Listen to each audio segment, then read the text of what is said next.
సాంశన్నం అయ్యప్ప ఏం చేయలేదు, నువ్వేం చేయలేదు.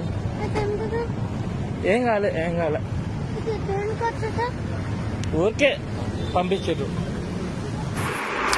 Hello, yes ma'am. Good morning sir. సాంశన్నం సార్, ప్రిన్సిపల్ మాట్లాడతాను సార్, ఒక నిమిషం. చెప్పండి. హలో, సాంశన్నం ma'am. Morning sir. Morning ma'am. Sir, మీరు అంత చెప్తే కూడా మళ్ళీ మీరు పంపిస్తే ఏం చేశారు? ఏమైంది మ్యామ్? నేను లెటర్ ఇచ్చాను కదా మీకు.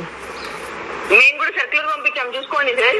నిన్న పంపించలేదు కదా మ్యామ్. నిన్న పంపించి నేను పంపించుకుంటుంటే ఇప్పుడు వచ్చి తీసుకెళ్ళిపోండి సార్. ఇప్పుడు వచ్చేట్లా తీసుకెళ్తాం. మీరు బస్సులో